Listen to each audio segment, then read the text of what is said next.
Imagine for a second that it's 1933. I mean, really try to put yourself in that headspace. The world is just completely reeling. It's the height of the Great Depression. It's not just a news story. It's everything. Exactly. It's the air you're breathing. Unemployment is something like 25%. The market's collapsed. And the general mood is, well, to put it mildly, it's desperate. People were just looking for any kind of escapism, any kind of hope. Right. But if you zoom in, way in, past the bread lines and all that, and you land in Rhode Island in 1933, there's this group of men and women who are obsessing over something completely different. Something a little more magical. You could say that.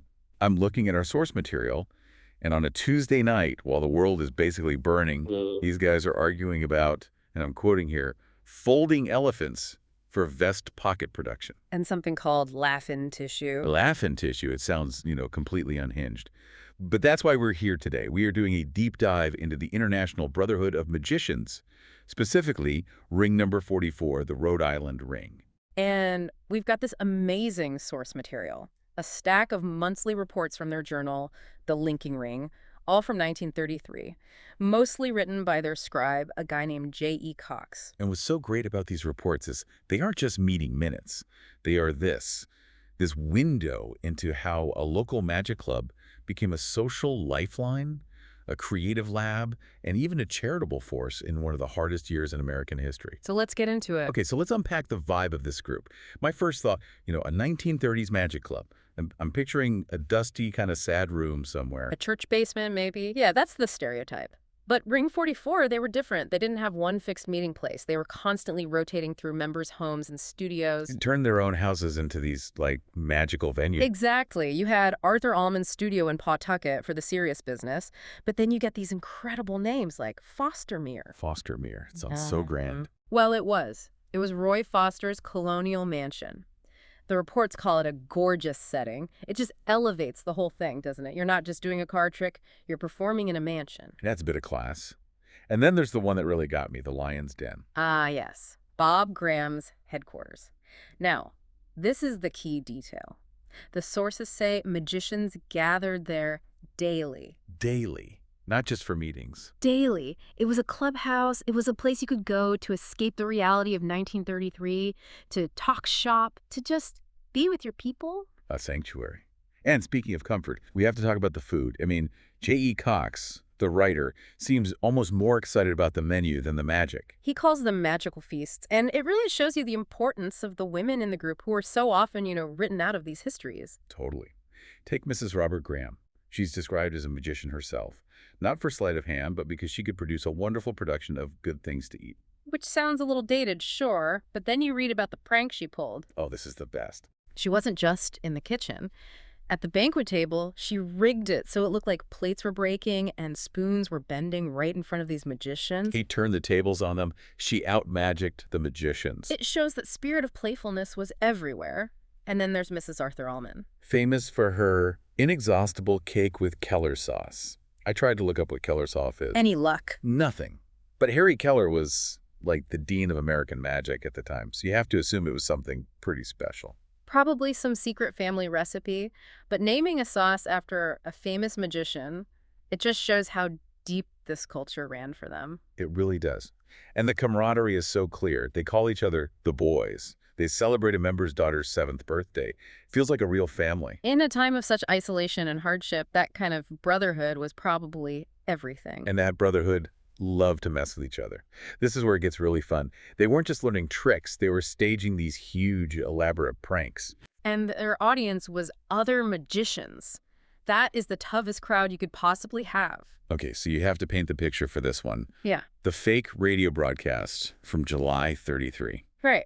So everyone's at Fostermere, the mansion. They're all hanging out. And they think they're just listening to the local radio station, WPRO. Mm-hmm. And all of a sudden, the announcer on the radio starts describing the magic tricks happening in the room as they're happening. Can you even imagine that? You pull out the Queen of Hearts and the radio just goes, and now he's showing everyone the Queen of Hearts. Mind-blowing. The report says they were thrilled. But the best part is the reveal. It wasn't WPRO at all. It was one of their own guys, Cliff Arts, right? Yeah, but he wasn't just, like, shouting from the other room. This was a sophisticated setup. They had run wires, set up a microphone, they had a system of colored lights for cues. Wait, they had a whole signaling system? Oh, yeah, it took them days of preparation, all of that work just to fool their friends for a few minutes. That is true dedication to the craft. It's more than a hobby at that point. Yeah. It's performance art. They did something similar with the mock seance, too. They did. The Ring's president, Bill Satchel, wrote a whole playlet called Can the Dead Return? They staged it. And Cliff Hard, the group's actor, apparently played the part of a materialized spirit. And the notes say it was eerie.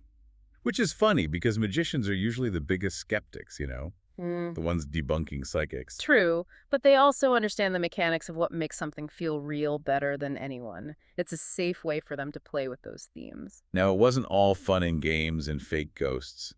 A real villain enters the story in 1933. The Reynolds Tobacco Company. The makers of Camel cigarettes. This is so strange. They launched an ad campaign with the slogan, "It's fun to be fooled. It's more fun to know." And to prove their point, the ads just explained how magic tricks worked. They exposed them. Here's how you saw a woman in half. Now buy our cigarettes. Ring 44 was furious. Oh, absolutely not having it. In April, they passed a formal resolution condemning the enlightenment of the public. They saw it as theft of their art. And they took it a step further, right? A boycott. A full boycott.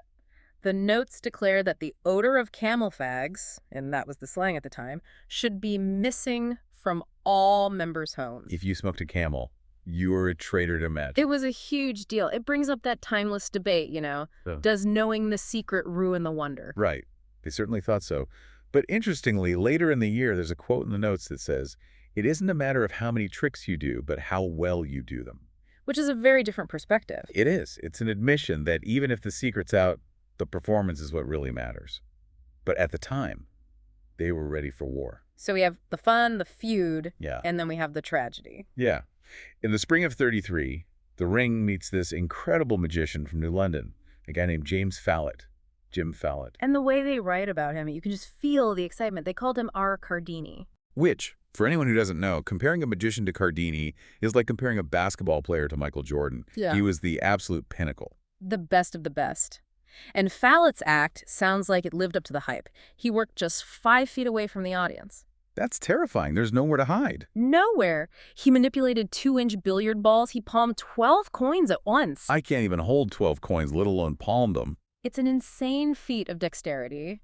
And he would finish by producing 14 watches out of thin air. 14? Where do you even hide 14 watches? It's just a master at work. But then, the year goes on. And the November report comes out, the tone just completely changes. It's just a short, stark note. It announces the death of our Cardini, Jim Fallett. Such a gut punch. To see this star just rise and fall in the same year, the report says the Ring stood in silence to honor his memory. It's a really poignant moment. It underscores how tight-knit this community was. They lost a brother. And it also speaks to the fleeting nature of this art form. The magic only exists when the magician is there to perform it. It's a sad note. But the year also had these incredible high points. We have to talk about the annual outing. We have to talk about Sunny Spot. Yes, the antidote to the sadness. This just sounds like the most perfect 1930s summer day. Yeah. It's August. They all go to Dr. John Davison's estate in Ashaway. He's called the Grand Old Man of the Ring. And the activities are just a perfect snapshot of the era. You got a baseball game. But not just any baseball game. Married men versus the single men. Of course, a classic battle. And the Bachelors won 16-14. 16-14. That must have been a messy game. I'm guessing defense was optional. Then they had aquatic competitions. Colonel Arthur Ullman won for underwater swimming. They were competitive about everything. But my favorite detail is the stunt that didn't happen. Oh, yes. President Bill Satchel's great escape. He promised this huge Houdini-style stunt. He was going to be roped, chained, and thrown off a diving board. High drama, but it was canceled. And why was it canceled? Not because it was too dangerous. No, because, and I quote, he couldn't charter a truck for his equipment. That is the most relatable problem in history.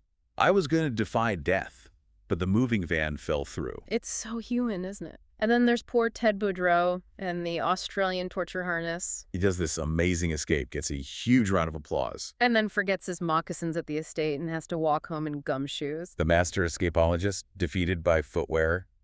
Dr. Davidson had to mail them back to him, special delivery.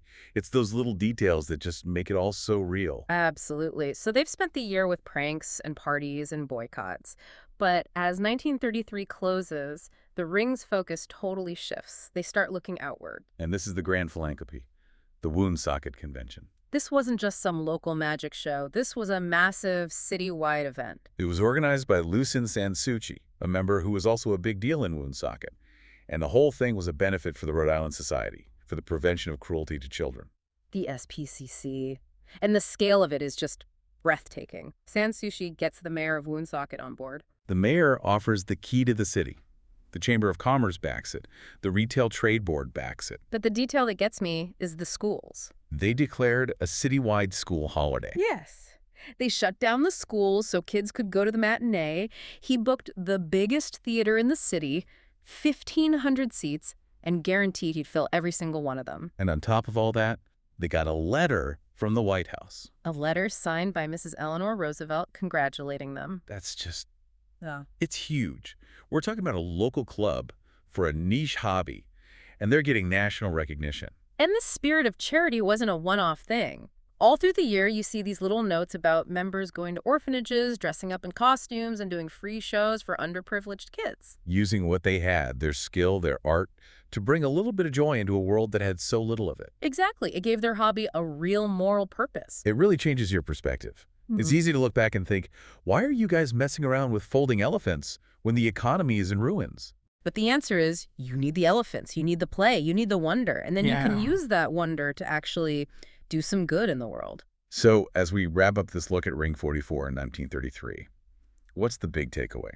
I think it's that this was so much more than a hobby club. It was this really sophisticated social machine that balanced serious artistry with this deep, intense friendship and a real commitment to community service. It's the resilience of play, isn't it? That's it, exactly. In the hardest of times, these men found a way to create color and light and joy for themselves, and then they shared it with the people who needed it most. It makes me want to find out if my local magic club has a secret cake recipe. Or if they're still pulling elaborate pranks on each other. I really hope they are. So, before we go, here's a final thought to leave you with. That Camel cigarette controversy. The fight over exposing secrets.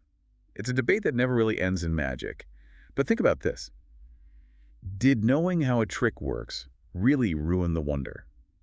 Or did it force magicians to get better? To become true showmen who relied on their performance and personality, not just a puzzle? That is the eternal question.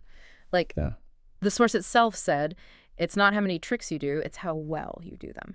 Maybe the secret was never the point. Maybe the point was always the connection. Thanks for joining us on this deep dive. We'll see you next time.